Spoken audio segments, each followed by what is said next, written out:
Krishna, Hare Hare.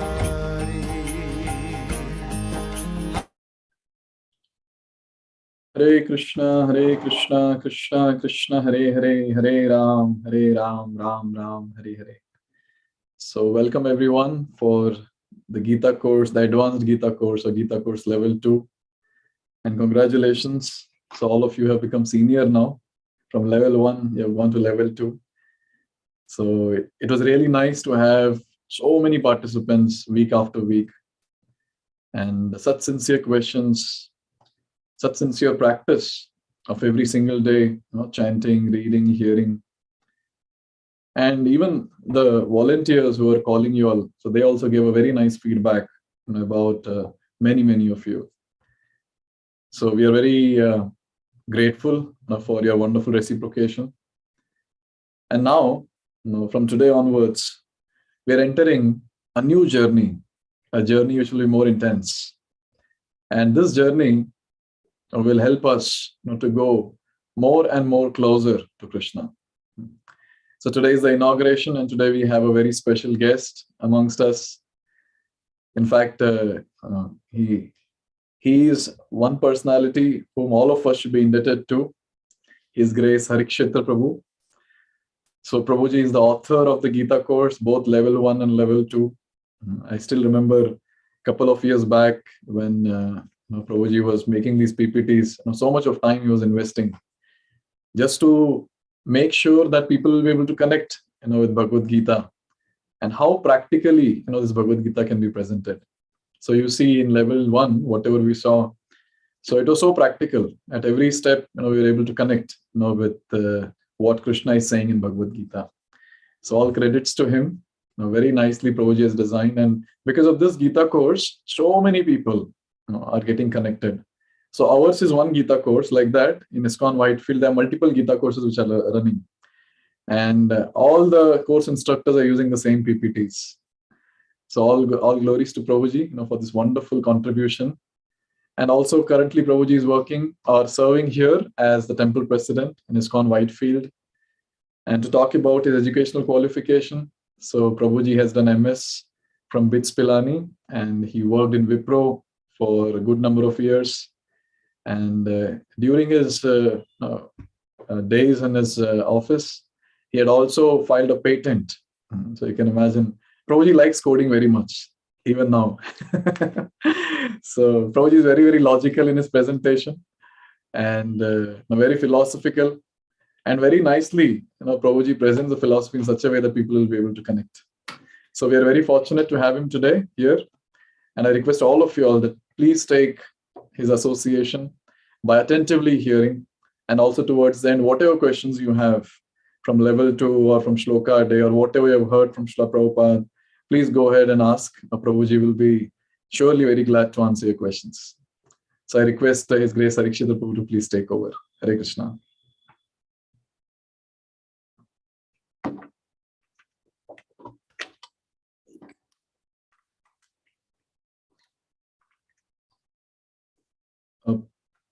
Prabhuji, you're on mute. Okay. So thank you very much, Prabhu, for inviting me for this wonderful group of audience to address them. And they have been regularly attending the Gita level 1. So I'm very happy to be here. And we will start today's session by offering our gratitude to Srila Prabhupada.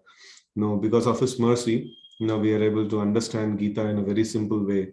And because of his efforts, this message of Gita spread all over the world, and so many people are able to access this wonderful knowledge. So let's offer our gratitude to Srila Prabhupada. Namo Vishnu Padaya Krishna Prishtaya Bhutale Srimate Bhakti Vedanta Swami Niti Namine Namaste Saraswati Deve Gauravani Pracharine Nirvisesha Shunyavadi Paschati Deshtarine Jai Shri Krishna Chaitanya Prabhu Nityananda Shri Advaita Gadadara Srivasadi Gaura Bhakta Vrinda Hare Krishna Krishna Krishna Hare Hare Hare Ram Ram Ram Hare Hare Hare Krishna. So now let's try to, we should also offer gratitude to all the devotees that are helping you, and especially Kartikeya Prabhu, who's been very nicely presenting this Gita course, sessions to all of you. So with this, we will enter into our today's discussion. So that is the Bhagavad-Gita in nutshell. We are trying to study Bhagavad-Gita in nutshell. So one of the, we are just trying to make a background or a foundation to our topic today. So why is need of Bhagavad-Gita in the battlefield? That's the first question that comes in. And then from here, we will uncover and then we will study the Bhagavad-Gita, the overview of Bhagavad-Gita in nutshell in just, probably 1 hour's time. So why Bhagavad-Gita on battlefield? Bhagavad-Gita is a talk which is about yoga, philosophy, and so much of intellectual talk that is going on.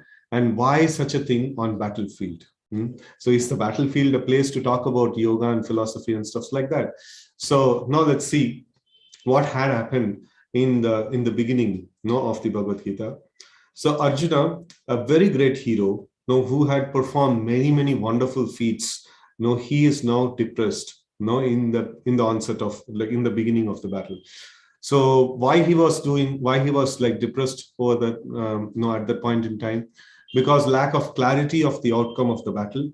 We don't know who will be victorious and who will actually become who will actually embrace the defeat.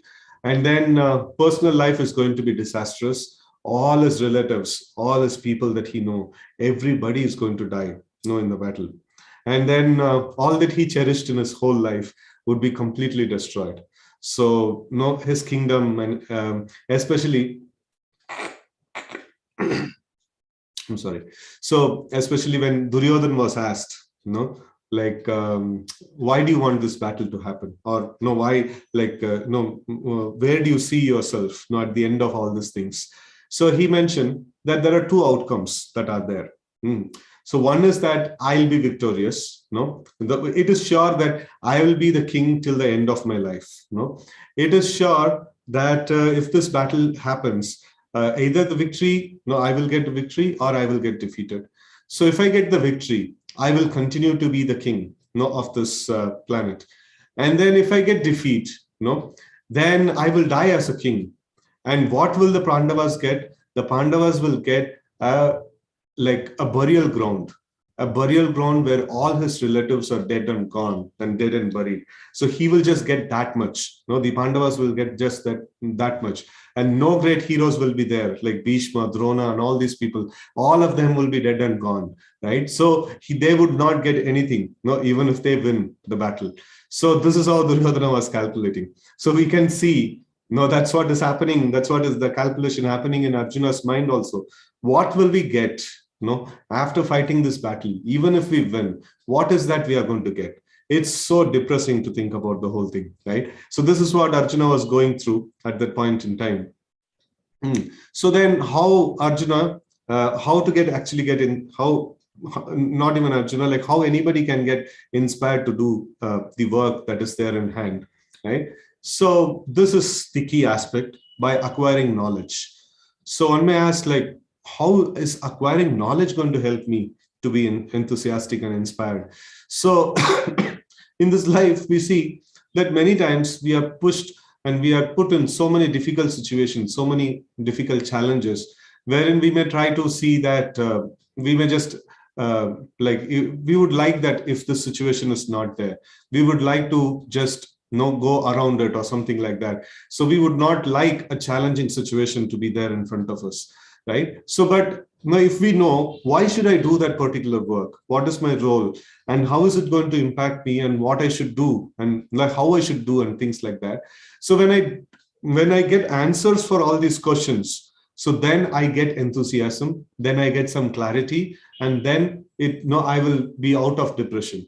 But if I'm unclear about these things, if we have to actually harm a person, physically we can actually punch him or hit him or injure him and things like that. But more dangerous way of harming is that to destroy his goal. Or to destroy the path that he has to attain the goal. right? So these are all ways in which subtle ways of actually hurting people. So now we see that like if we want to help people, so then what we should do, a best way to help people is to help them find their goal, help them find the way to achieve their goal, right? So that's a very, very solid thing. So now we see that, here Arjuna is completely not able to understand like what he's supposed to do. The result is very, very depressing, and then he's not able to understand his role and his impact. Like, if he fights the battle, what will be the impact? If he doesn't fight, what will be the impact? It's completely unclear. He becomes like so much in depression. So that's why Krishna gives the knowledge. And to understand how this knowledge could be an aspect of relief, we will see a little bit of some analogies. So more the clarity, more the enthusiasm, right? So for example, a hungry man is there, he receives some food, and then he's enthusiastic for a few hours because his hunger is mitigated. His hunger is mitigated, and he can be happy for a few hours. And then if a poor man, he's given some charity, so that solves most of his problem, but then only till the time the money is finished. So after the money is finished, so again, he is back to the square one. Again, he is faced with all the sort of challenges that he was there before, right? So, and then an ignorant man is receiving knowledge. It is said that he doesn't have any more problems that he has to suffer. How is it possible? All the time we have seen in the history, that the great saintly people, great sadhus, they have all, there is a nice description of a set of sadhus, like who are very, very amazing devotees of Lord Krishna, the Goswamis of Vrindavan. So it is mentioned that Tyaktva Turnam Asesha Mandalapati Shrinim Sada Tuchavat. So like these are great, these great personalities, these great sadhus, before becoming sadhus, they were great personalities in the world. They were ministers, and they were handling big things, and they were having a very aristocratic circle. But then they gave up those things, and then they became mendicants. And quite often we see, we see the case of Shankaracharya,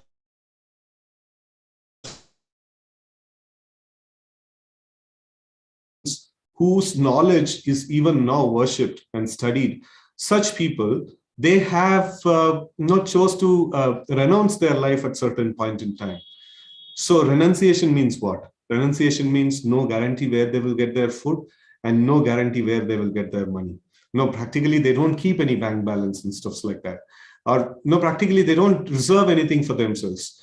And they are supposed to be the greatest, happiest people of the world. This actually makes a very strong point that the food or money, this is our shelter or our security, this is not actually the happiness, because the most happiest people the world has ever seen, the saints and sadhus, so they have all voluntarily become poor, but then still they are considered to be the greatest, happiest people. So this means knowledge, it makes a person more happier than the money, than the food, than any other shelter, than any other security of this world. That cannot make a person as happy, as permanently happy as the knowledge can, right? So the knowledge is much more great a treasure. That's why Vidyadan is considered to be the greatest charity performed, because once knowledge is acquired, it's once for all the problems are solved, right? So that's the amazing aspect of the knowledge. So here we see that the knowledge gives clarity, the knowledge gives security, the knowledge gives enthusiasm, the knowledge gives a purpose for us to live and work and things like that. So that is something that Krishna is going to give in Bhagavad-Gita, right? So we are going to study this greatest book of knowledge, and it's not only for Arjuna, it can make us also enthusiastic, right? So Arjuna was depressed in the beginning, and then after hearing Bhagavad-Gita, he was super, super enthusiastic. He was fully on, ready to do his job, right? So that's a very, very amazing thing, right? So our humble attempt here is to give an overview of this greatest book of knowledge in just a small period of time. And this is a very wonderful book, which can be elaborated in hours and hours of sessions, and it can also be summarized and spoken in a nutshell. Right? So today, all this while you have been hearing many sessions on Gita, and today we are going to see everything in one nutshell, right? So everything in one go. So before we start, like, how are we going to summarize? What is the methodology that we are going to use? There are many ways in which we can actually summarize Gita. One of the things which the acharyas have done is by identifying the primary entities that are present in the Gita. That is Ishvara, the Supreme Lord; Jiva, all of us, the living entities; Prakriti, the material nature; Kala, the time; and Karma, the karmic activities, the action and the signs of action and reaction. Right. So this is one way of studying Gita, one way of summarizing Gita. There is another way of summarizing Gita by the way of like studying the different yoga systems that Krishna mentions: Karma Yoga, Jnana Yoga, Ashtanga Yoga, and Bhakti Yoga. And there is another study of summary is there in Bhagavad-Gita itself. The second chapter of Gita is considered to be the summary of Gita, right? So that is also like one way of summarizing. So, but here today, we are going to take a specific path, the specific way we are going to summarize the Gita. So that is Krishna's own outline of Gita, presented in 18th chapter. After presenting Gita fully to Arjuna, Krishna himself summarizes in the 18th chapter. So that particular summary or that particular line of thought we are going to take, and then we are going to take supporting information from the rest of the portions of Gita. So in that way, we will actually accomplish today's outline of this Gita. So now the agenda is going to be like this. So we are going to have a certain set of topics that we are going to cover as part of this summary. So the first is work with detachment and devotion. This is the first concept that's going to be there. And the second is we are not independent. And third, we are controlled, especially we are controlled by the modes of nature. And then fourth, how to get free from the modes, and the most effective way of purification, and the benefits of studying and distributing Gita. So now, as you're seeing, like all that you have studied in the past sessions, we are trying to summarize here. And it's going to be a lot of information. So it requires a lot of attention, a lot of focus to understand this subject, right? So I would request devotees to pay full attention to the subject, and then if possible, take notes. And then if there is any doubts, you can reserve it to the end, right? Or you can actually put it in the chat box, something like that.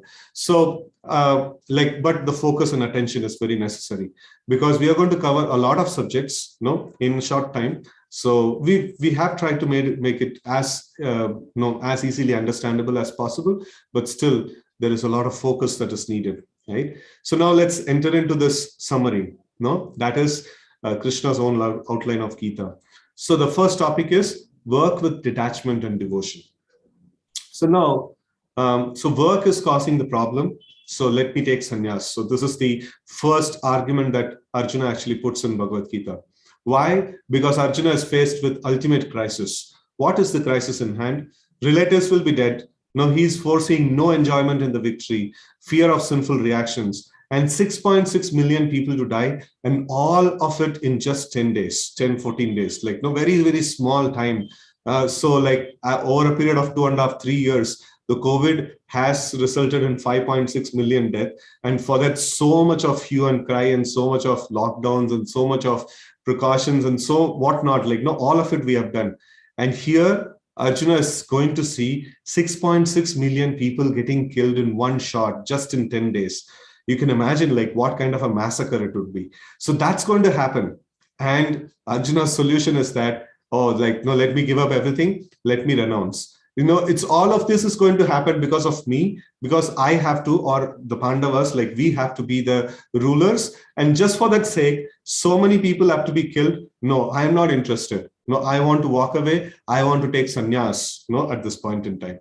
So this is what is the state of condition of Arjuna, right? So now let's see, what's the solution that Krishna actually gives. So Krishna's advice is that running away from duty, causes infamy and inferior destination. That means you will reach hellish planets, and people will say that, oh, you are a coward. No, you have run. When there was a challenge, you could not able to face the challenge. You actually run away from the challenge. No, you didn't No, you didn't want to face the challenge. No, people will talk about you like that. And then you will get inferior destination and you will never be happy because you're walking out of your duty. You are a Kshatriya, you are supposed to protect the Dharma. And Adharma is being ruled, like the ruling party is Adharmic. And it is your job, it is your duty to like fight. No, this is a very important duty. So that Krishna is trying to put that into the head of Arjuna, that walking away from your duty, it is not going to give you happiness. Rather, it will result in sinful reactions. Killing these people is not sinful, no, but if you walk away from the duty, that is sinful. No, how is it so? Because Arjuna is Kshatriya and he has to establish Dharma. And for the execution, for the sake of establishing Dharma, sometimes violence is necessary, right? So like Krishna is not talking about ahimsa paramo dharma. That's not the solution Krishna is giving. So like Krishna is telling that to establish Dharma, sometimes there is need of violence also. No, that needs to be there. Just like a policeman, he has to be violent, to put down the laws. If he finds a thief and then if he's like very, very goody with that person, or if he finds a murderer, or if he finds a like kind of a very like sinful and very disturbing element of the society, he has to be violent, right? So Arjuna is in that kind of a situation where he has to be violent at this point in time, right? And then Krishna is telling, doing the duty, even though it is difficult, one will get fame and one will get superior destination. No, that means he will ascend to higher planetary systems, heavenly planets, or to the spiritual planets. And then happiness, and he will get happiness because he's performing his duty, he's performing his particular assigned task, and then he will definitely receive happiness through that. And then he's going to be pious in nature. In future, he is going to be a pious person. Walking away from the duty, in the future, we will have to reap the effects of the sin. Just like if we are working in an organization, we have a particular duty. And if it is a very difficult duty, and then I just skip the duty, so then I will have to face the consequences, right? So in the same way, like its duty is very, very important. According to one's nature, one has to perform his duty, and that will result in punya. And going away from duty is going to be like resulting in sinful reactions, right? And then Krishna's advice is to be detached and work. Don't become false renunciant. So like you want to renounce and go to the forest and take sannyas. Do you think taking sannyas is so easy? Like sannyas requires sense control. Sannyas requires knowledge. With knowledge and sense control, a person can actually take the renounced order of life. But just because it is depressing, sometimes people actually make phone calls to us saying that Swamiji, like, we want to join your ashram. And like, why have you come to this decision? No, my life is so frustrating. I'm so depressed. I want to join your ashram. No, this ashram is not a place for depressed people. Ashram is a place for people who are actively working on knowledge and actively working on control of senses. Right? So one who's master of senses, or one who is sufficiently trained in sense control, he can actually be there in the renounced order of life. So not just because like, life is depressing. That's why I have to renounce things. That such kind of renunciation will not stay. It's called Bhoga and Tyaga. Like, it's like, I enjoy a lot this world and then I get frustrated and then I want to give up. And then immediately after some time, I again get the thought of enjoying this world. That kind of a person is not fit for renunciation. And Krishna is telling that you are completely, you are not in that level, Arjuna, to renounce. It is not possible for you to renounce. So you have to work, but you have to work in a detached way. Right? So that detached work, is as good as renunciation. Now, don't think that what's going to be the consequence. Just think, what is your duty? Your duty as a Kshatriya is to fight at this point in time. Don't think what is going to be the result. Be detached from the result and just do your work, right? So that's something like Krishna is trying to put into Arjuna at this point in time. And he's telling, work enthusiastically, race and fight, right? So this is what Krishna is actually pepping up Arjuna, and he is trying to bring Arjuna back into action and inspiring him to do his work. But the other option is, he can renounce, but Arjuna is not qualified to renounce, because that requires a greater deal of knowledge, and that requires a greater deal of sense control. And that Arjuna is not in a position to do. No, like that's Krishna's opinion. So like he should not be renouncing at this point in time, but he should work. So now then we see that work with detachment and devotion. No, that is very essential. No, like Bhagavad-Gita is not just advocating, no, you just renounce everything, you just give up everything and go to the forest. No, in fact, Arjuna wanted to do this. Krishna stopped it, and Krishna asked him to work, right? So, but their work should be with detachment. And understanding this, we will get into the second topic, no, that is there. That is, we are not independent. So now, what is this all about? So, like we as an entity, we are asked to work now. Like Krishna is asking us that we should work according to our nature, or we should work according to what has been assigned to us, and then be detached from the results. Okay, so can I be independent in my work? What level of independence or what level of freedom that I have got to do my work? Let's see that thing. How is this world constructed, and how does this world function? So this, I call it as the functional document of the world. This is how the whole world actually functions. So we, the living entities, Arjuna here represents the living entity. He represents all of us. And then the Lord is there as Paramatma, and the material nature, the material nature in itself, it is there. So now we see that we have some desire, like how does the work actually happens in this world? How essentially things actually happen in this world. So that's the picture over here. So we have some desire to get something or to achieve something. So then the desire is recognized by the Lord in the form of Paramatma. And then if he so desires, he sanctions it.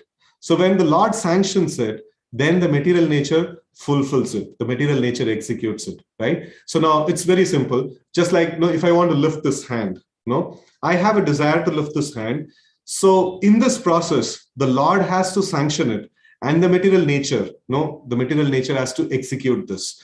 I am not completely independent to do this particular action, right? So this is how the functional document is. And let's go more detail. The equations, the three equations that are there: me desiring, and the Lord sanctioning, and the material nature executing it. So let's try to understand these aspects a little more in detail, right? So now let's take the last mile of this action. The material nature fulfills the living entities, whatever we want, like we want it from the material nature. We want money, or we want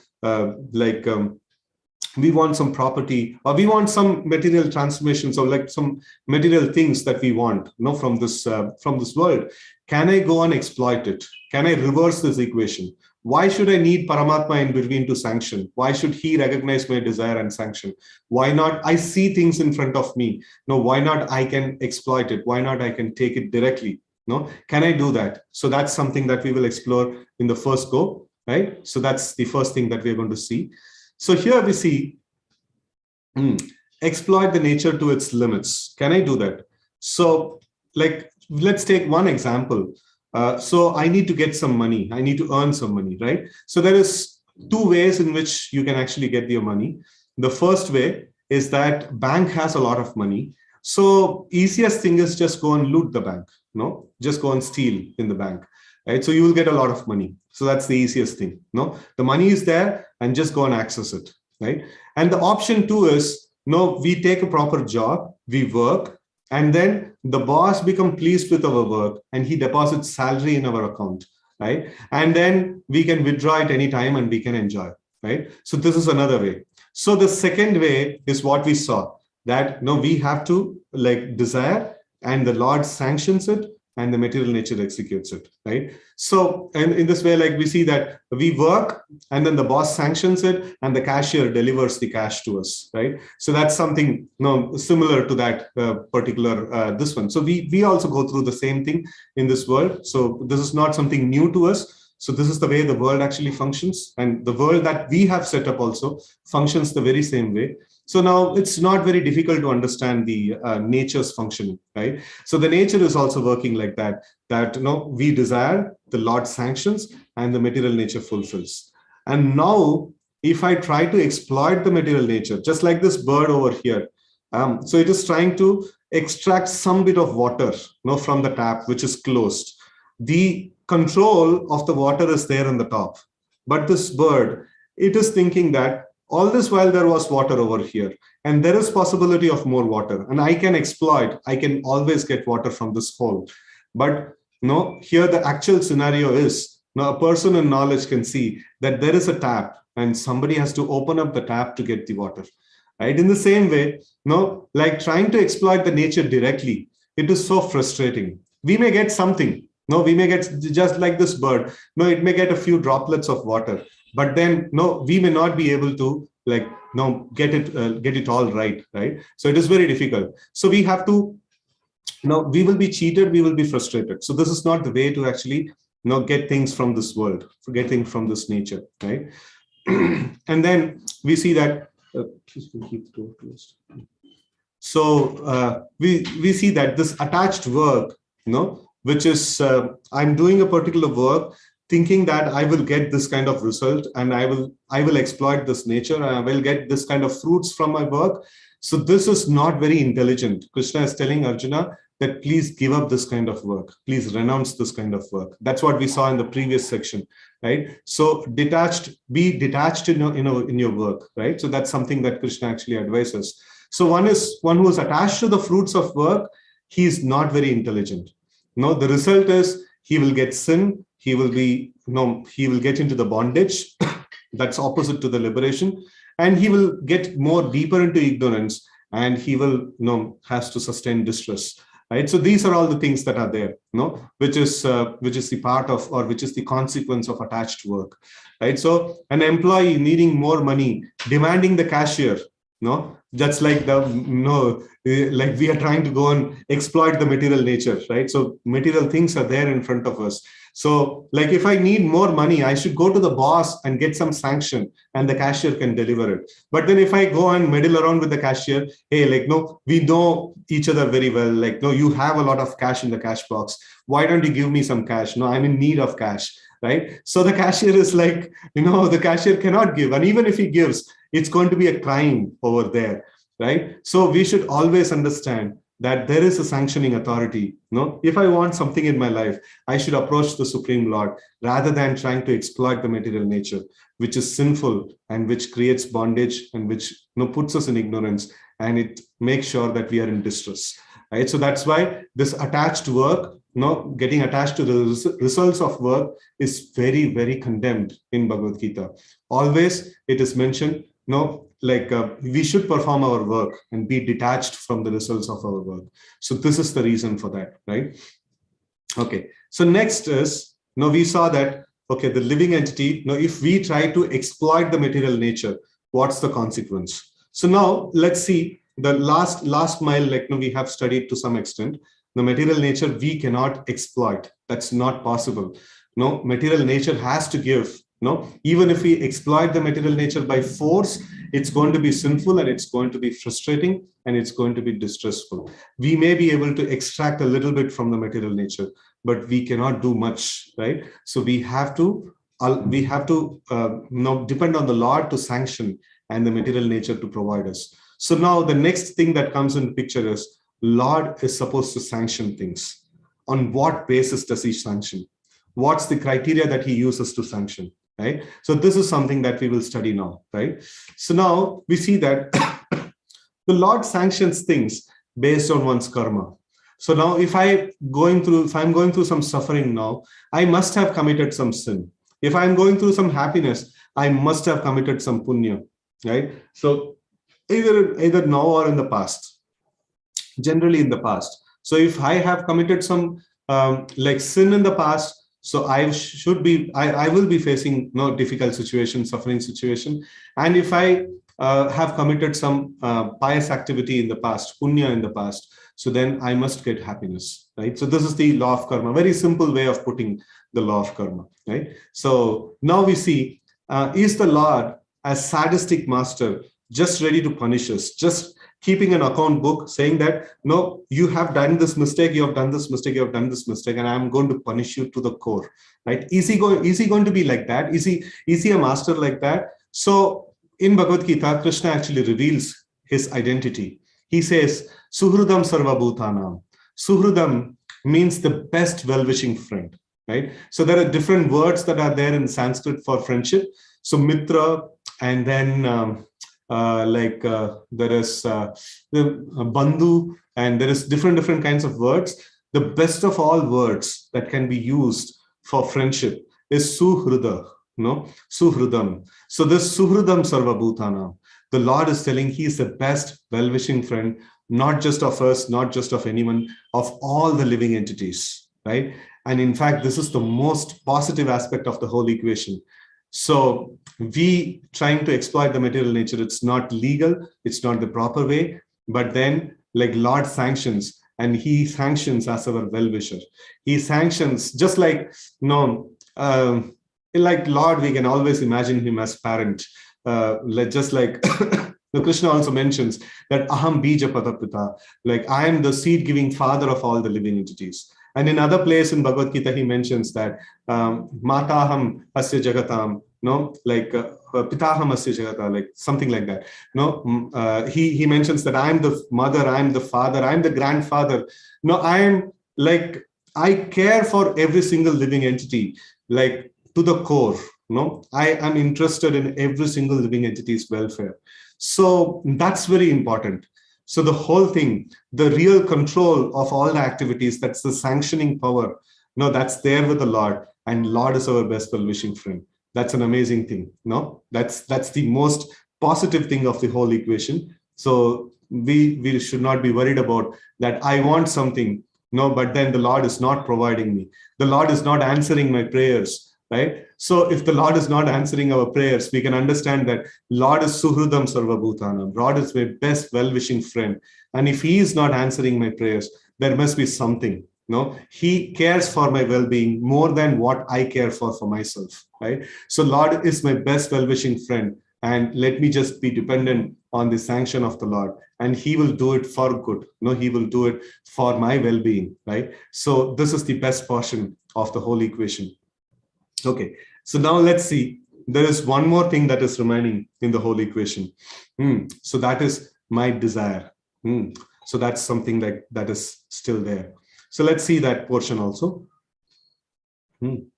So now our desires, so this is the only thing that we can do.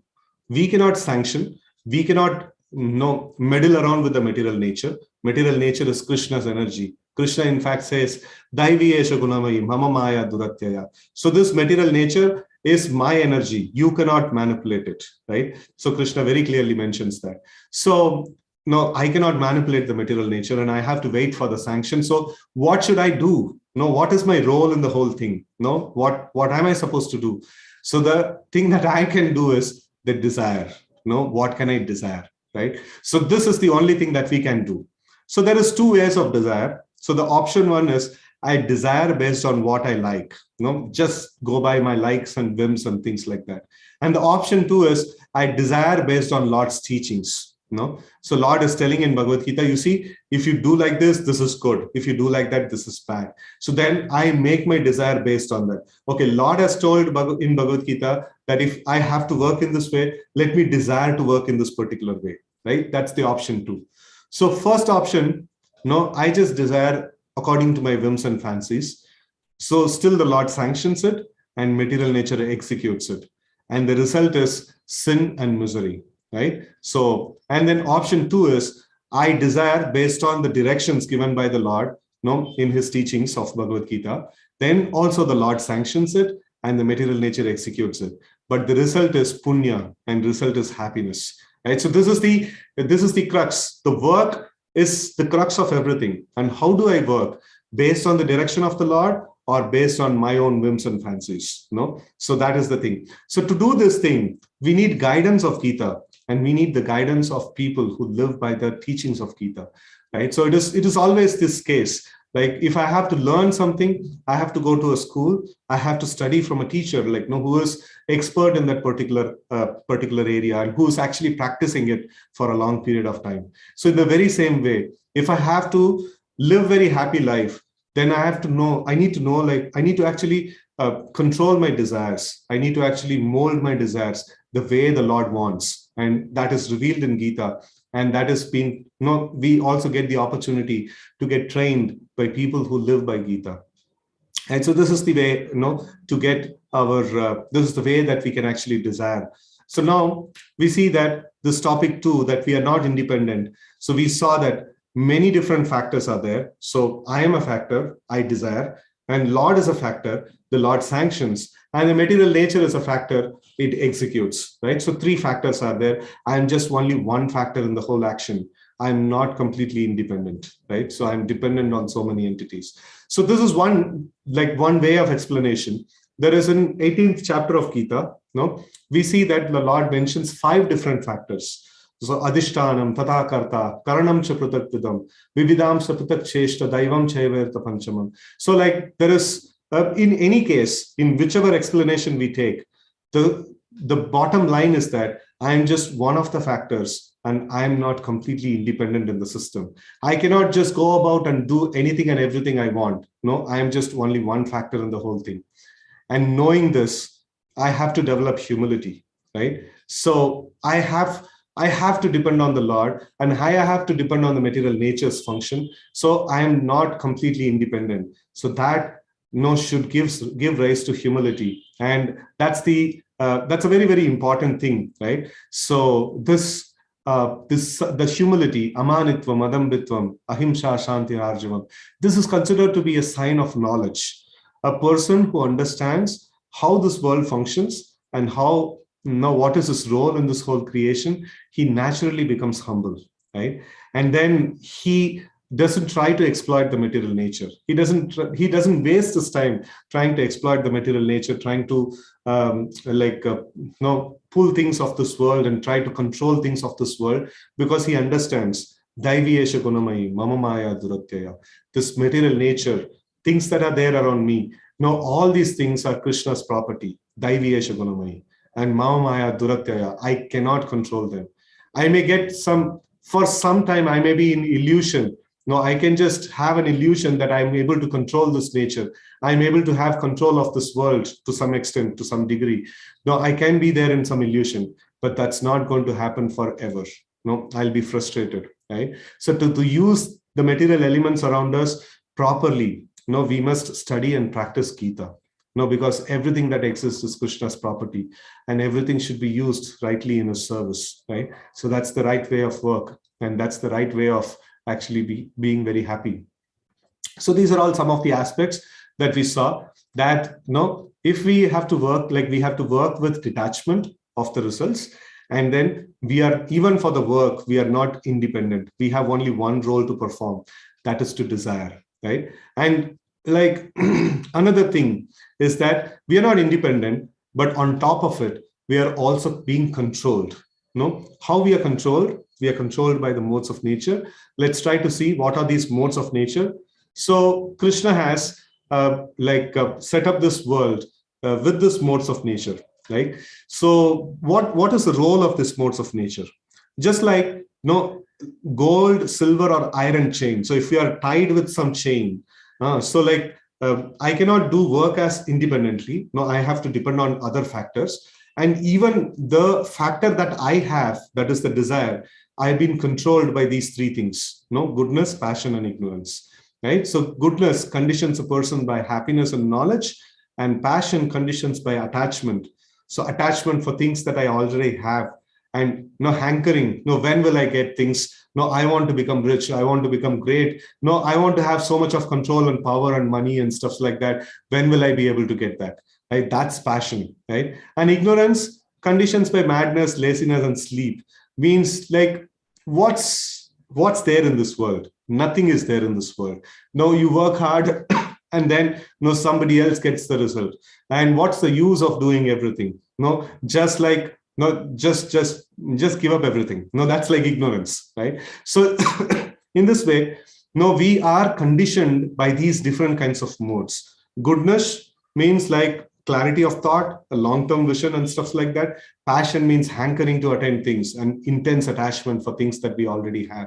And ignorance means complete nirash, I'm not having any hope in this world. No, I'm not having any positive thought or any, no, it's like quite depressing. The whole situation and whole world is depressing for me. So that's kind of, we are affected by mode of ignorance. So these are the three modes that are there. And these three modes, they actually control the living entity. They actually control me. So we do have control over our desire. No, so do we have control over our desire? No, the modes of nature influences a lot, actually. So the material nature sits in our system in the form of lust. So in fact, Arjuna asked this question, that atakena prayuktoyam papam charati purusha anichanapi varshneya baladiva niyojita. So Krishna, I don't want to do this wrong things. I don't want to do these things like, no, but as if applied by force, as if somebody is pushing me through.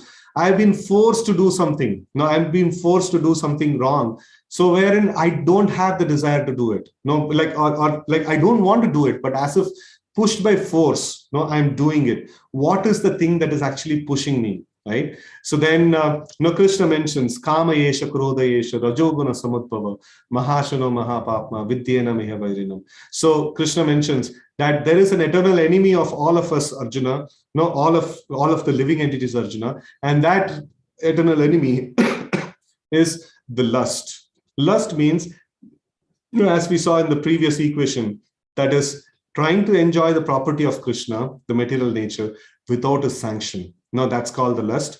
And that's, that actually brings in the three modes of nature. The moment I want to enjoy this world, immediately I'll be affected by one of these modes, either mode of goodness or mode of passion or mode of ignorance. I cannot function without these three modes in this material world, right? So that's a very, very important thing. So I am controlled. No, my desires are also controlled by these three influences, right? So these modes of nature. So this modes of nature actually influences, and then they practically, Krishna gives this, this Kama Yesha, Krodha Yesha, the sloka I quoted from the 3rd chapter of Bhagavad-Gita. And then there specifically Krishna mentions, what is the channel through which the modes of nature actually infects us? Modes of nature actually takes control of us. So the channel is through the mind, intelligence, and senses. And invariably, you see any system of yoga, take it karma yoga or jnana yoga or dhyana yoga or bhakti yoga, any system of yoga that you subscribe to, they will be teaching you how to control the mind, how to control the intelligence, and how to control the senses. These are the basic things, because this is the root of infection, and this is the root through which the material nature actually can control us. The Maya can actually control us. And if we can regulate these three places, mind, intelligence, and senses, so that's the purpose of the yoga system. And we are here trying to perform bhakti yoga, and that's the purpose of the yoga system, is to control this mind, intelligence, and senses. And if we do this properly, then we are going to be free. Otherwise we are going to be controlled, right? So this is the way, like, actually the material nature controls. We are controlled. We are not independent. We are just one factor in the whole equation. And even the factor that we have, in that also we are controlled. We are pushed by these modes of nature, right? So that's something that we can try to understand. So work with detachment, and that work, I am not completely independent to do my work. I am just having one factor in the work. So I have to do just my part, and then rest of it will be sanctioned by the Lord, and the material nature will execute. And then, even to have my desire, I've been controlled by the modes of nature. And now let's see, Krishna gives the idea, or Krishna gives the teaching. This is the prime teaching, how to get free from the modes. This is practically the subject of liberation, how to get liberated. Liberation means what? Getting out of the clutches of something. So getting out of the material nature, getting out of the control of the modes of material nature. Right? So that is the thing technically called as liberation, which Krishna teaches in Bhagavad-Gita, how to get free from the modes. Now, Krishna mentions that based on these modes, I have created 4 varna, Chatur Varnyam, Chatur Varnyam, Maya Shrishtam, I have created this. And how have I created this? Guna Karma Vibhagasha, based on the modes of nature. If a person is predominantly in mode of goodness, he is called as a Brahmana Varna. And then if a person is predominantly in the mode of passion, he is considered to be the Kshatriya. And if a person is in the mixed mode of passion and ignorance, he is considered to be Vaishya.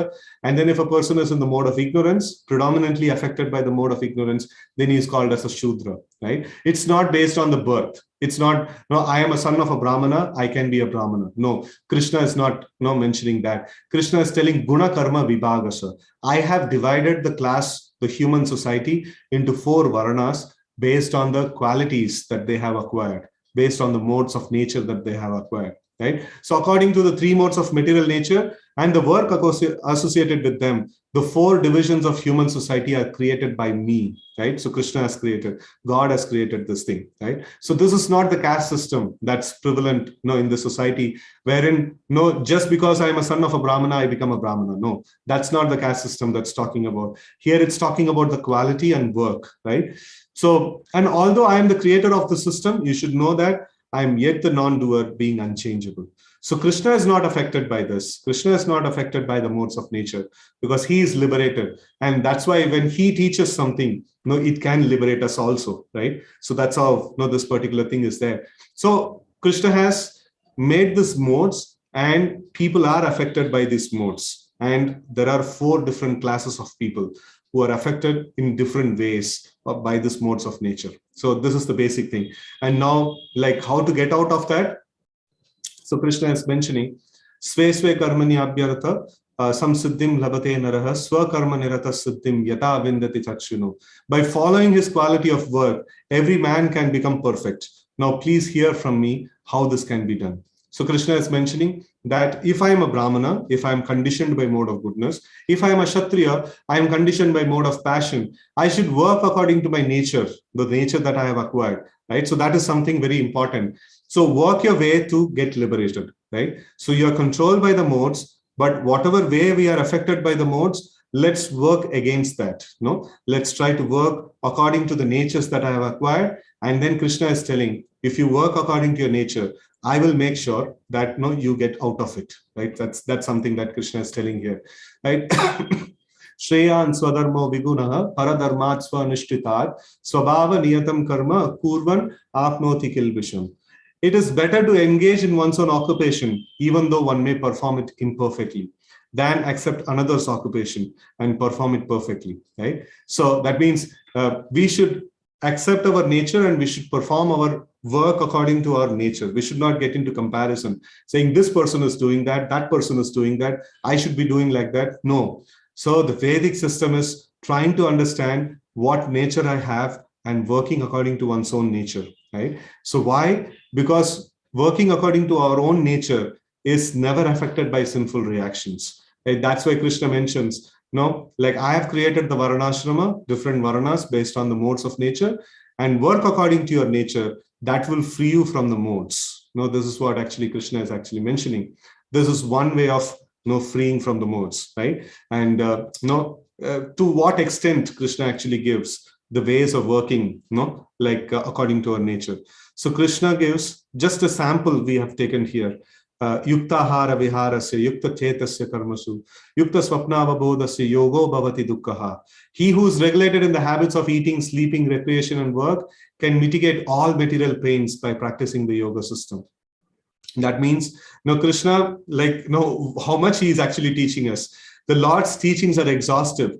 The Lord teaches us how to eat, how to sleep, how to work, and whatnot. Bhagavad-Gita is a complete solution to get free from the modes. And if we have any doubts, we can ask people, we can study Gita and we can actually ask questions and doubts from people who are living and teaching, living by the teachings of Gita, right? So that's like that opulence also we have got. So now, so we have covered this much, that we have to work with detachment, and even that work, we are not independent, and we are just one factor in the work. And then, even in that factor, we are controlled by the modes of nature. And to get free from the modes of nature, we have to work, or we have to desire to work according to our modes, according to the natures that we have acquired, right? And then the most effective way of purification, Krishna puts real powerful way of purification. The previous way that we saw, working according to our modes, that frees us, but it takes a long time. But then Krishna gives a very, very express and very powerful way, actually. So this is the crux of our discussion today, the most effective way of purification or most effective way of liberation, right? So what is that? Manmana bhavamad bhakto madhyaji mam namaskuru mam evaishyasi satyam te pratijane priyosime. Hey, Krishna is telling Manmana, think of me all the time, and bhava mad bhakto, become my devotee, madhyaji, worship me, and mam namaskuru, offer obeisances, offer pranams to me, right? So in this way, mam evaishyasi satyam te, in this way you will definitely come to me and pratijane priyosime. Like, no, because you are my very dear friend, I'm revealing to you a great secret, like how to actually come out of the modes of nature and how to actually attain the Supreme Lord's the destination to attain the Supreme Lord, right? So that's practically the liberation. So this is something that Krishna is mentioning, that like always think of me. That's why from the day one, all of you all have been introduced into the practice of chanting, introduced into the practice of different ways of actually meditating on the Lord. And then the lectures are also delivered in such a way that we will develop attraction and attachment towards the Supreme Lord. So this is the point. We were, whether you know it or not, like we were actually training you on this point. Manmana bhavamad bhakto madhyaji mam namaskuru, right? So, and this is a short thing. This is a secret that Krishna gives to Arjuna because he is his friend. And you're like knowingly or unknowingly, you have been practicing these things, right? And then Krishna mentions the ultimatum. He tells, Sarva dharman parityajya mamekam sharanam vraja aham tvam sarva papebhyo mokshayishyami ma sucha. Abandon all varieties of religion and just surrender unto me. I shall deliver you from all sinful reactions. Do not fear. So this is a confidence that Krishna actually gives, that like you take exclusive shelter of Krishna.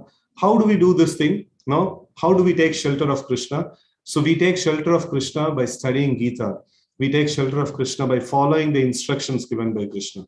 That's how we surrender, right? So how do I surrender to a person? If I just follow what he says, so that means the surrender, right? So to do this thing, we have to study and we have to understand and we have to implement the teachings of Gita in our life.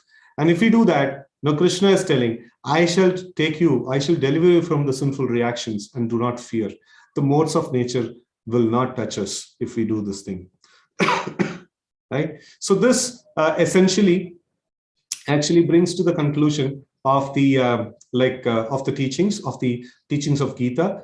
And additionally, like we just see the benefits of studying and distributing Gita. In the Gita Mahatmya, it says, Maline mochanam pumsam jalasnanam dine dine. Just like if we become contaminated, so we have to take bath every single day just to keep ourselves pure and keep ourselves in suchi. So sakrut gita amritam snanam samsara malanasanam. This material world is also putting a lot of dirt into our system. And then sakrut gita amritam snanam. So like just taking bath in the nectarian water of Gita every single day, right? So shloka a day is there, and then you can study the Gita by yourself also. So by doing this, that is called the snanam, sakrut gitamritam snanam, samsara malanashanam. So we can be pure, we can stay pure, not being affected by the contaminations of this material world, right? And then Krishna mentions this in Gita, ya idam paramam guhyam mat bhakteshu abhidashyati bhaktim mai param krutva mam evaishya samshaya. So Krishna mentions that for one who explains this secret to the devotees, pure devotional service is guaranteed, and at the end he will come back to me, right? And then Krishna says, there is no servant in this world more dear to me than he, nor will there ever be one more dear. So it's so important that we learn Gita and we also distribute Gita. We also distribute the teachings of Gita. You can do that by the way of forwarding the shloka a day, this ones, and then by the way of forwarding the teachings that you are having here, and you are fortunate enough to get here, so you can spread these teachings to others, right? So Krishna is telling that such a person becomes very dear to me, right? So it's a very nice thing. So we want to become dear to Krishna, we want to practice, and we want to implement the teachings of Gita in our life, and we want to distribute this Gita to others also. So I just want to say that it's a very nice journey that you have been in through. Like, stay in touch and stay happy. right? So with this, I just conclude the small presentation that I had. So now devotees can put forward any like comments that you liked, or any questions and anything that you want to ask now. Hare Krishna.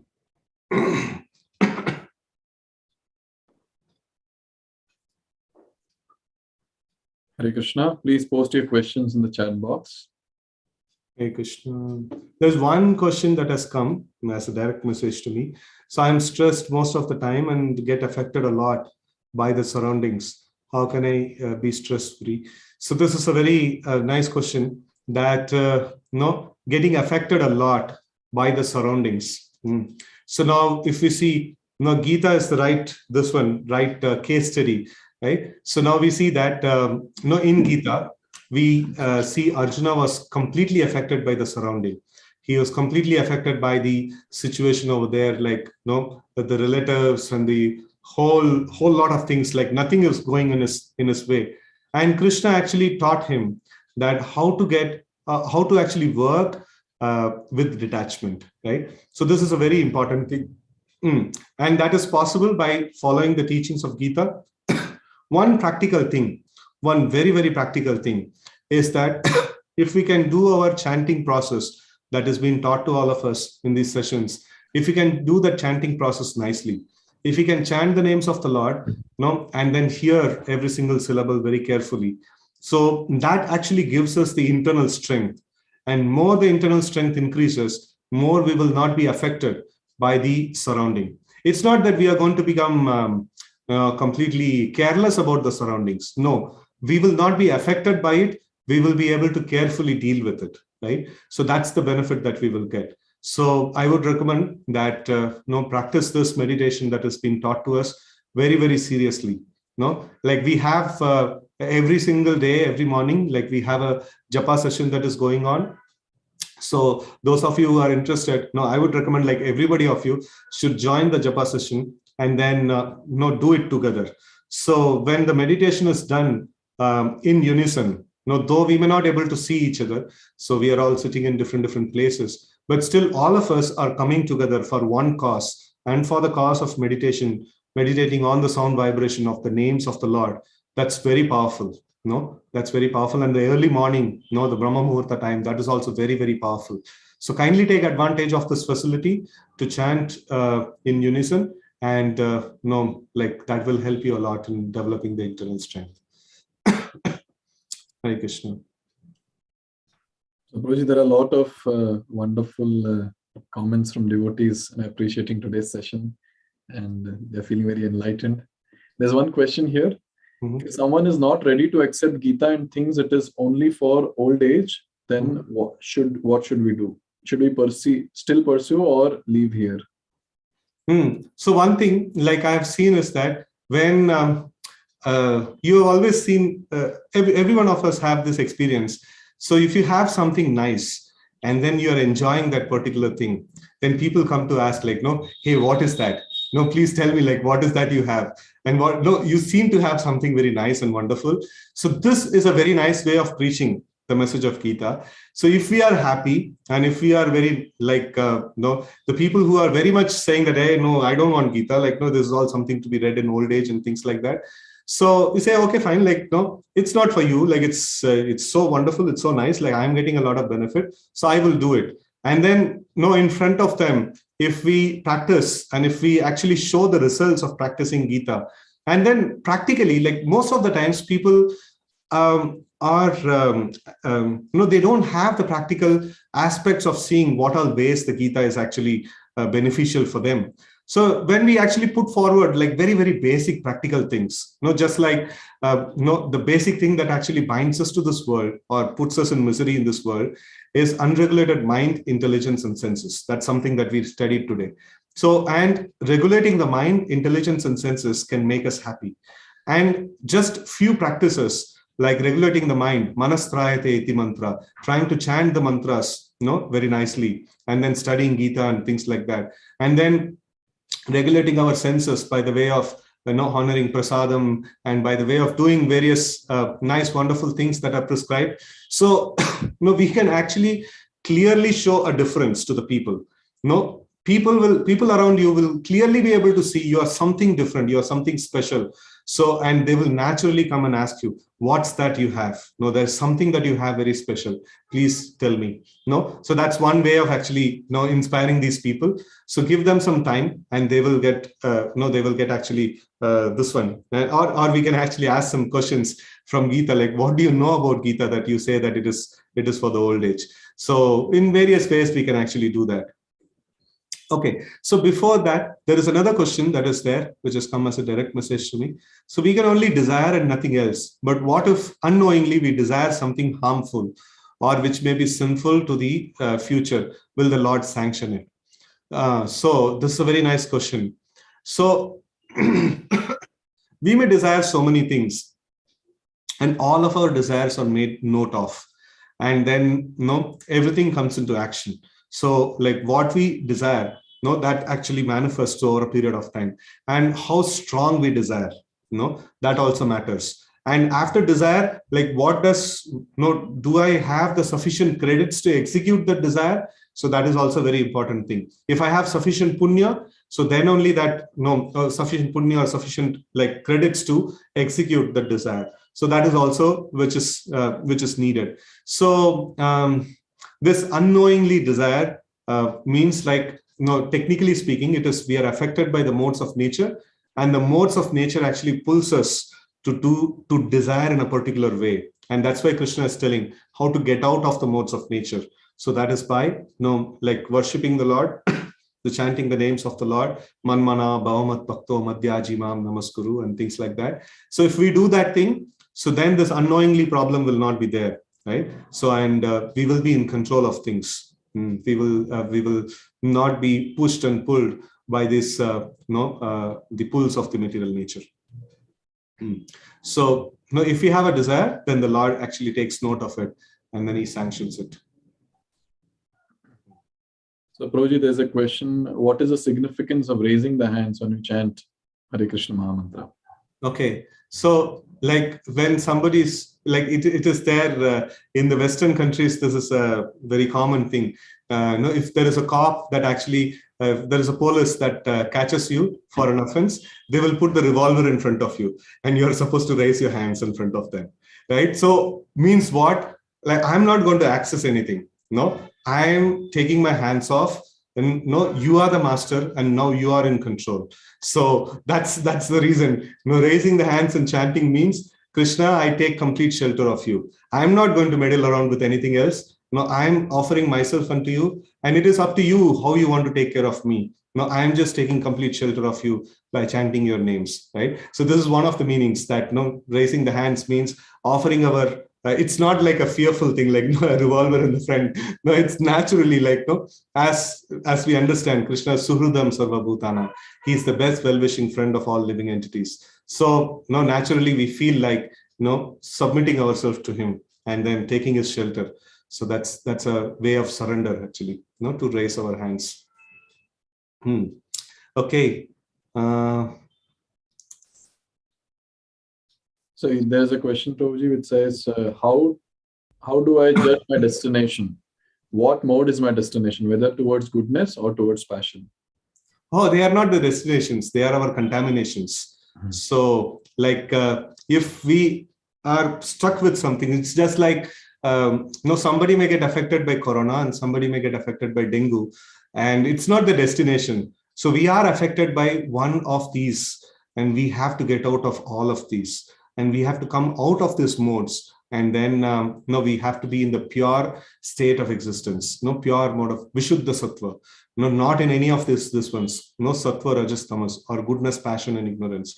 We have to be free from all these things, and we have to reach the platform of Shuddha Sattva. That's the spiritual standard. That's the spiritual state of existence where we are not controlled by the modes of nature. No, we are free. That's called the state of liberation. That's our destination. We want to be in the state of liberation. We don't want to be in the state of bondage, controlled by these modes of nature.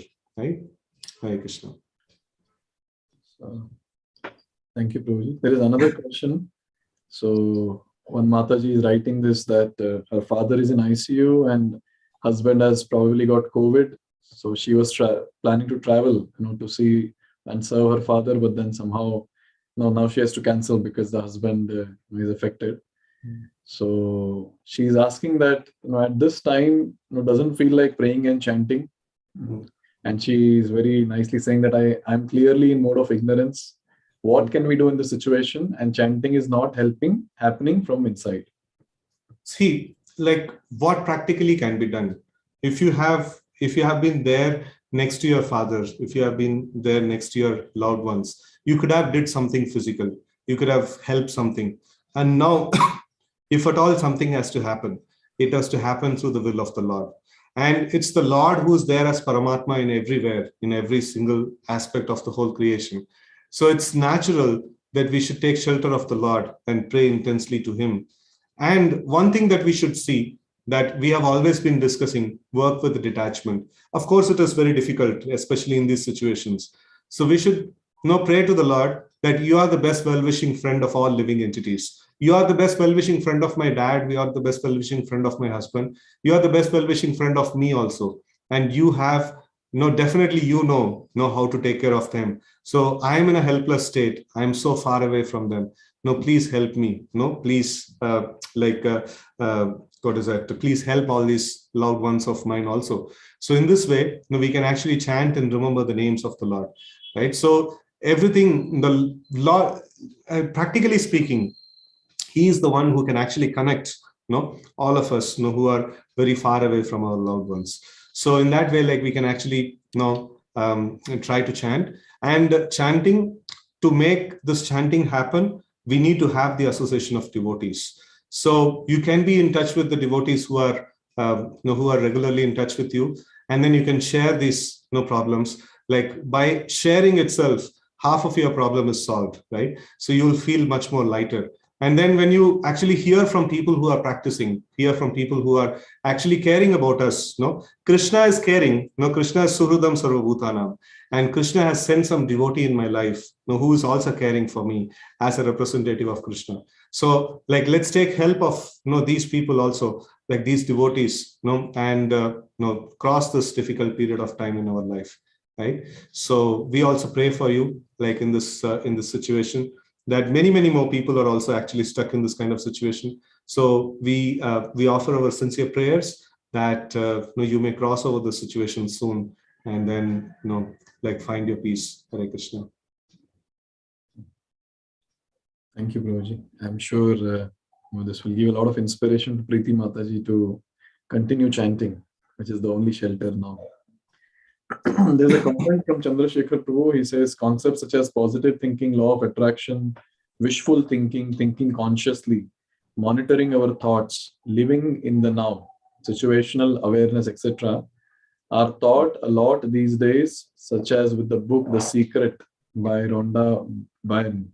But Bhagavad-Gita gave us all a lot more than that, more than 5,000 years ago, by the one and only, the ultimate Bhagwan, Sri Krishna. Yeah, all these concepts are like, partially stolen from Bhagavad-Gita. Yeah, rightly put. Thank you. Hare Krishna. This is another question. Shloka 7.15 in Bhagavad-Gita. Certain class of people don't surrender to Krishna. In many places, it's said anyone at any time can surrender to Krishna. Please explain. What is that? Can you come again? This is like that shloka where we're talking about the 4 classes of people. They don't surrender to Krishna. So, but then anyone can surrender to Krishna. Yeah. So why is it said that these 4 classes don't surrender? Yeah. So if somebody comes to the point of surrender, so everyone by nature, we are made as, like we are part and parcel of Krishna. Our natural thing is to take shelter of Krishna. But there are 4 classes of people who are very, very sinfully affected by the material nature. So they don't get the natural thought process of surrender. It is not that, are they made not to surrender? No, their make is that they can surrender to Krishna. But they are affected so much now that it's just like, you are admitted in the hospital and then for some kind of an ailment. And if the question is, can I not live a peaceful life? Yeah, you can live, but only if your disease is cured. So otherwise, like, you'll have to be there in the hospital, something like that. So they are affected by the modes of nature very, very deeply, and they are affected by the envious attitude towards Krishna. So because of that, they will not be able to surrender, right? So it is a temporary conditional thing. It is not a permanent condemnation. It's a temporary conditional thing that they will not get the desire to surrender to Krishna. So, but if they can get punya, how will they get? So that's the job of the devotees. That's the job of the sadhus. They go and create punya in the lives of all these people so that they will get inspiration to surrender to Krishna. That's how they will be able to surrender to Krishna. So, Prabhu, like, 2 people have sent some direct messages. Yes, bro. So if the desire is spiritual, still we need punya. So if we have a spiritual desire, that itself is sign of a great punya. That itself is sign of a great, if we happen to have nice spiritual desires, that itself is a sign of great, great blessings, actually. Okay, so my mother is a patient of cancer and it's in advanced stage. How can I help her through this course? Also, I can see that this disease is not something that she deserves. So why this extreme misery? Okay, so first thing is that, how can we help? So Krishna mentions that Janma Mrityu Jara Vyadi. So this world, all of us have to go through these 4 things. The pain of birth. We don't see any child coming out happily. So the birth is like quite a very painful thing. And then pain of birth, and then pain of death is also very painful. And then Janma Mrityu Jara, old age, and Vyadi, disease. These 4 things are there. And all of us who have come to this world have done something.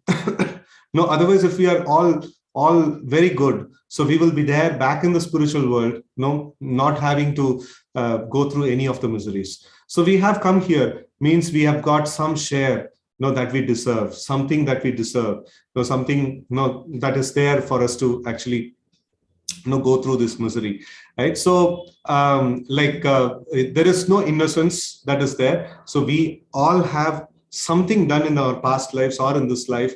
Somewhere something is there, to get our share of misery or happiness. This definitely we deserve what we get, right? So that is there. And how do we help?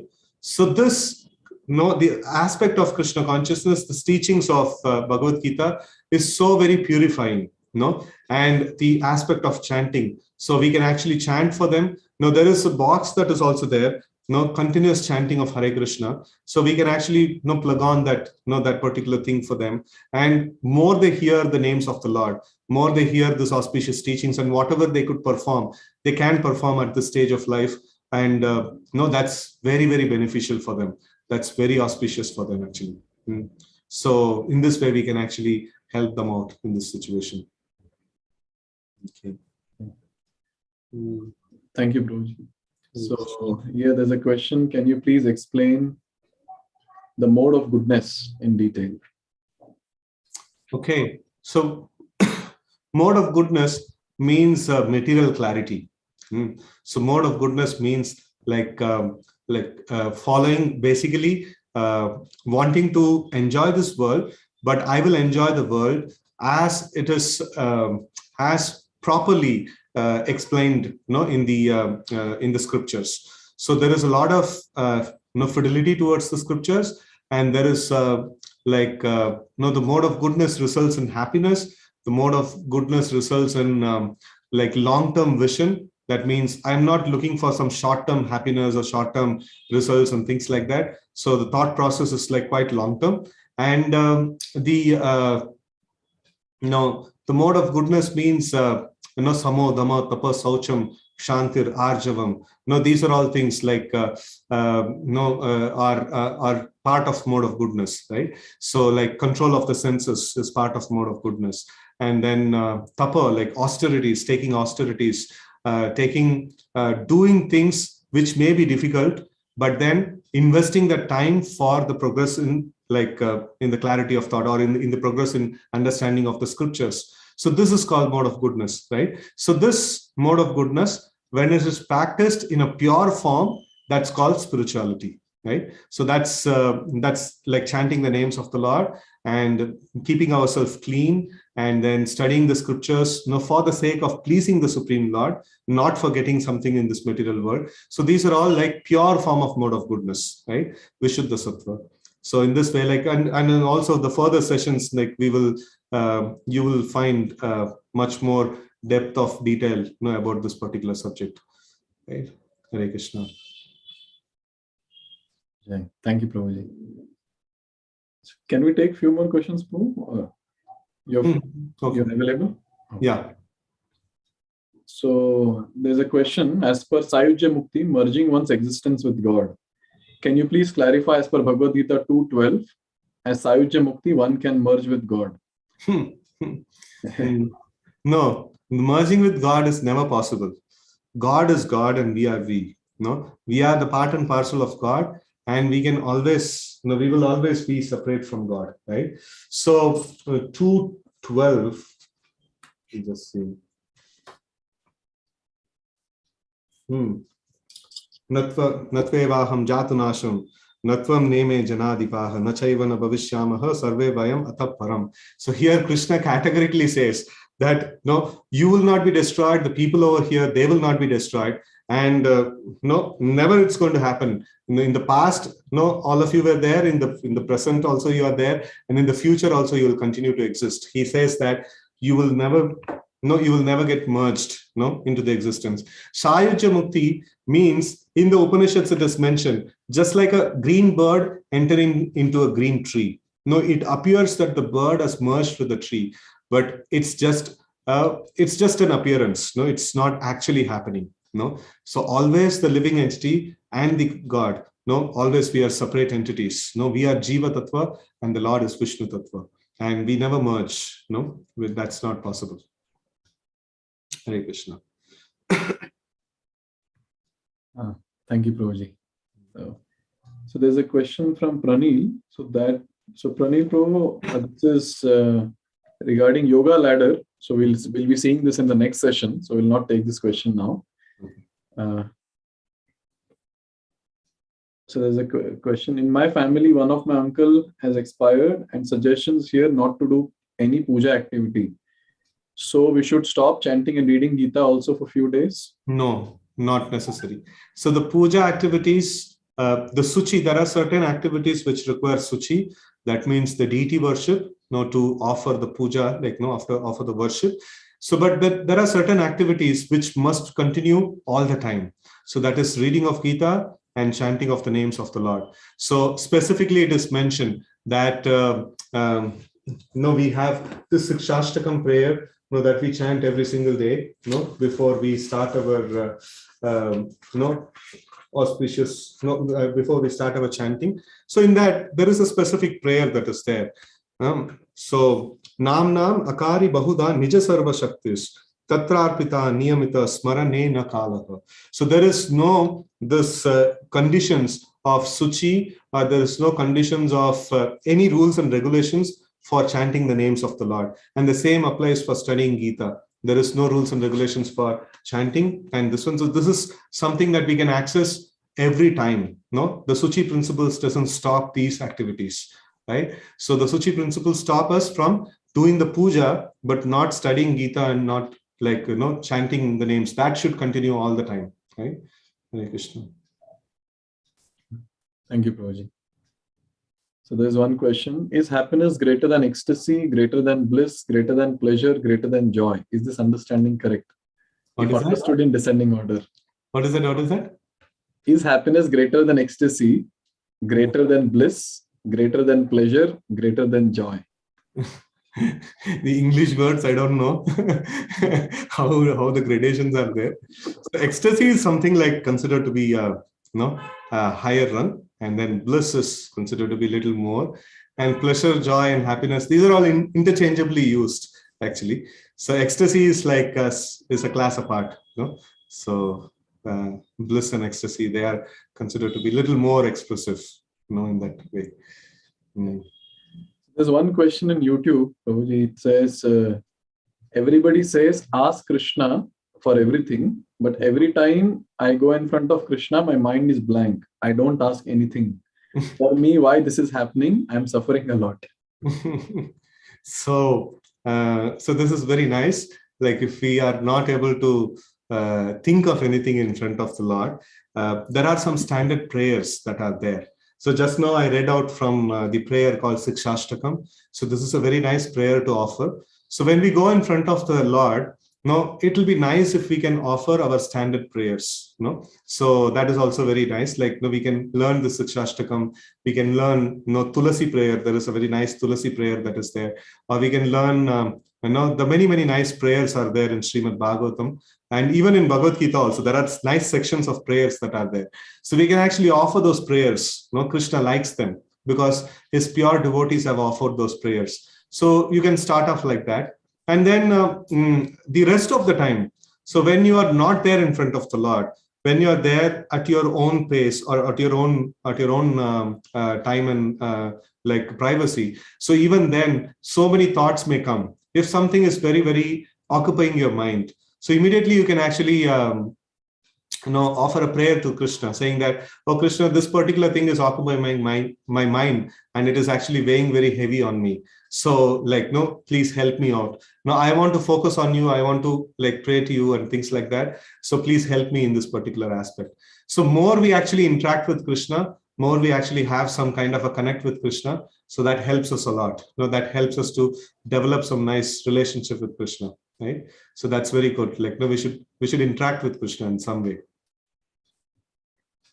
Prabhuji, one more last question we'll take before we end. It says, in Brahma Muhurta, can we chant without taking bath? Yeah, if you can take bath. So I will explain both aspects. Chanting doesn't require any rules and regulation. Anytime, anyone can chant the Hare Krishna mantra. So there is no rules and regulations. So because it's just the names of Krishna, and names of Krishna can be accessed at any point in time. But what's the benefit of taking bath? So if we take a bath, it actually refreshes our senses. It actually refreshes our mind very nicely, and that can help us, in focusing on the names of the Lord. That can help us in the meditation. But if for some reason, if you are not able to do that, at least wash your face, hands, legs, and things like that, and try to chant. So, but if we can, take a bath, that can offer us a better position, physically, that can be the better preparation for us physically to focus on the names of the Lord.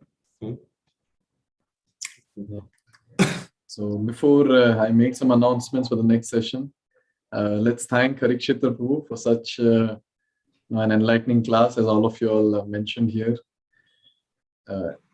It's very, very important to have blessings of senior devotees. Without that, we cannot progress on the path of bhakti. We cannot advance at all.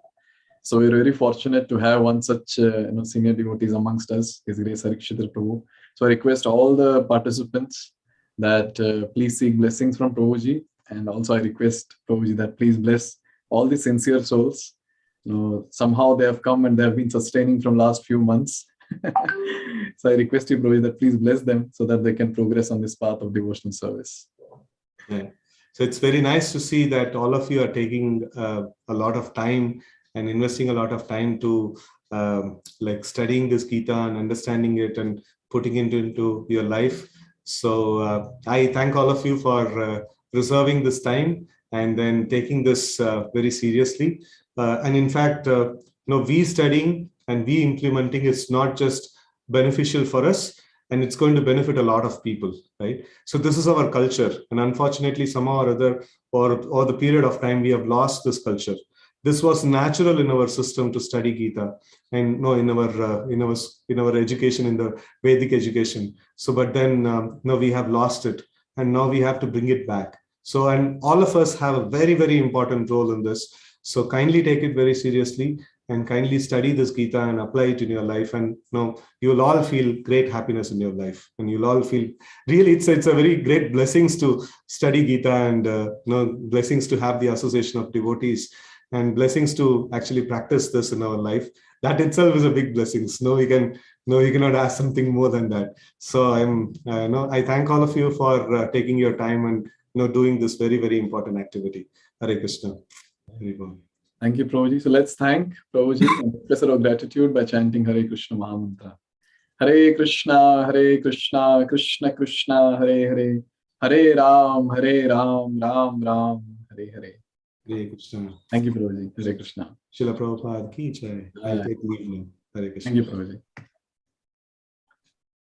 So, Hare Krishna. So before we end, few announcements. So congratulations. You all have entered level 2 Gita course. See, one of the important things, since we're going to the next level, please make sure your chanting is regular every single day. This is the expectation for level 2. At least 2 to 4 rounds of chanting, at least minimum. So 2 to 4 rounds of chanting on the beats, the 108 beats, the neem beats, and on which we chant. So I request all of you all to do that. And now the sessions that we're going to have are going to go deeper and technical. And also we'll see various intricate aspects of Bhagavad-Gita will be presented now in level 2 Gita course. Like the next session is going to talk about the yoga ladder. It will talk about karma kanda. First it will talk about papa, karma kanda, karma yoga. Then after that we'll study jnana yoga, ashtanga yoga, and then we'll come to bhakti yoga. So it's a elaborate study and it covers almost various things throughout Bhagavad-Gita which is mentioned. That will be covered in the next session, next Saturday evening. And after that, we'll be having similar sessions, where we're going to go deeper and deeper, into this wonderful scripture, Bhagavad-Gita. And surely every session will get us closer to Krishna, provided if we are doing our sadhana every single day. Sadhana for us is chanting, reading, and hearing. So chanting the Hare Krishna Maha Mantra every single day, at least 2 to 4 rounds. Then reading Bhagavad-Gita, at least few shlokas. And I think we have been given the sequence of books to be read. So I'll speak about that in the next session. And then hearing. So henceforth, we're also going to circulate or send the Prabhupada lectures, short audio lectures. So every day I request all of you all that please hear them. Because Prabhupada is a pure devotee. And just by hearing a pure devotee, our heart will get cleansed and will progress on the path of bhakti. And also, there's one question which says, how can I get a mentor? So soon we'll be doing that assignment. We will assign and then we'll let you all know. So let's meet next. And also there's another question, how to do puja at home in morning time. So I had given a seminar for 3 days, how to worship at home, how to do worship at home, level 1 deity worship. So maybe we'll circulate that playlist also. You can go through that. So thank you very much. So let's meet next Saturday and start our level 2 Gita course. Thank you. Srila Prabhupada ki jai.